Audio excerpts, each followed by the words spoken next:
नमस्कार, आप देख रहे हैं 4 PM और मैं हूं अभिषेक मिश्रा। लोक जनशक्ति पार्टी रामविलास के राष्ट्रीय अध्यक्ष चिराग पासवान की बात करेंगे। हाजीपुर सीट की बात एक बार फिर करेंगे और सवाल ये है कि क्या हाजीपुर सीट को लेकर अब ये बात कंफर्म हो चली है कि हाजीपुर सीट चिराग पासवान के खाते में नहीं जा रही है, चिराग पासवान को नहीं मिलने जा रही है। देखिए, एक बहुत पुष्ट जानकारी तो नहीं कहेंगे, अपुष्ट जानकारी ही है, लेकिन हमारे सूत्रों के हवाले से जो जानकारी हमें मिली है उसके मुताबिक कल ये फाइनल मैसेज का मतलब है बातचीत लगातार हाजीपुर को लेकर चल रही थी।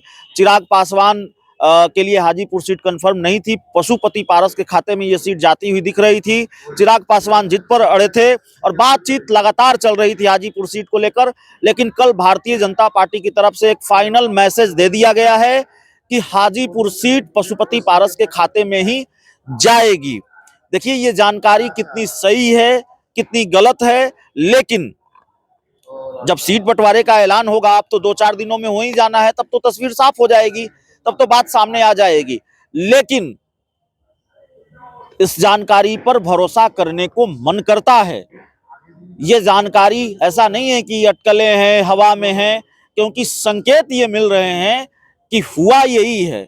जानकारी सही साबित हो सकती है जब सीट बंटवारे का ऐलान हो तब, क्योंकि चिराग पासवान आज प्रधानमंत्री नरेंद्र मोदी के कार्यक्रम में दिखाई नहीं दिए, ढूंढे नहीं मिले।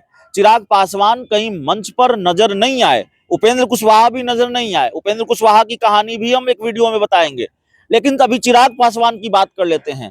तो चिराग पासवान नहीं मिले, और ऐसे वक्त में नहीं मिले जब पहले से ये चर्चा है कि चिराग पासवान नाराज हैं, नीतीश कुमार के एनडीए में आने के बाद असहज हैं, और नाराजगी और असहजता के अलावा सीट शेयरिंग को लेकर जो देरी हो रही है और सीटों का जो हिसाब किताब है, हाजीपुर उनके हाथ नहीं आ रहा है। कई सीटें जिनकी उम्मीद वो लगाए बैठे थे, तो सीटों की संख्या भी उतनी नहीं मिल रही है, 2-3 सीटों से उनको समझौता करना पड़ेगा। तो ये जो सारी दिक्कतें हैं, उसकी वजह से चिराग पासवान नाराज हैं, और उसकी वजह से चिराग पासवान बीजेपी को आंख दिखा रहे हैं। शायद प्लान बी की तैयारी भी है चिराग पासवान की, ये खबर भी निकल कर सामने आ रही है। लेकिन आज जिस तरीके से प्रधानमंत्री नरेंद्र मोदी के कार्यक्रम में वो नजर नहीं आए हैं, बताइए, हनुमान राम के कार्यक्रम से दूर रहे, मोदी के हनुमान कहे जाते हैं चिराग पासवान। कैसे वेलकम किया था चिराग पासवान का नरेंद्र मोदी ने एनडीए में, गाल सहलाकर, गले लगाकर, और वही चिराग पासवान दूरी बना लेते हैं। तो दूरी क्यों बना लेते हैं, ये आज मोदी के कार्यक्रम से बात समझ में आती है। पशुपति पारस मंच पर होते हैं, नीतीश कुमार मंच पर होते हैं, खूब हंसी ठट्ठा होता है, और इन दिनों भाई से जो तलखी है, प्रिंस राज से, समस्तीपुर के सांसद प्रिंस राज से जो तलखी है, और उसी प्रिंस राज को प्रधानमंत्री नरेंद्र मोदी पीठ थपथपाते हैं।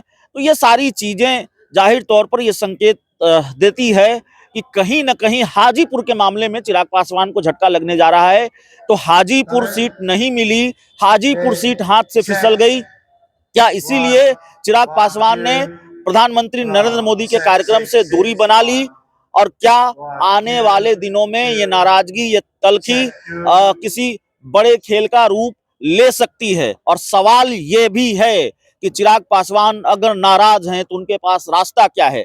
क्या वो आरजेडी के साथ जाएंगे, क्या वो इंडिया गठबंधन के साथ जाएंगे, या फिर वो खेल वो फिर दोहराएंगे जो 2020 में उन्होंने किया था, यानी कि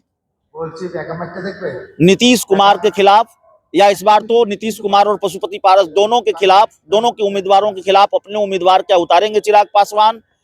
एक खेल जो 2020 में किया था, जिसकी वजह से कहा जाता है कि नीतीश कुमार 43 सीटों पर निपट गए, क्या एक बार फिर चिराग पासवान वही करने जा रहे हैं, या फिर चिराग पासवान इंडिया गठबंधन की तरफ जाएंगे? देखना होगा क्या होता है। लेकिन मौजूदा स्थिति और परिस्थिति ये कहने को मजबूर करती है, विवश करती है कि चिराग पासवान का एनडीए में रहना बहुत मुश्किल है।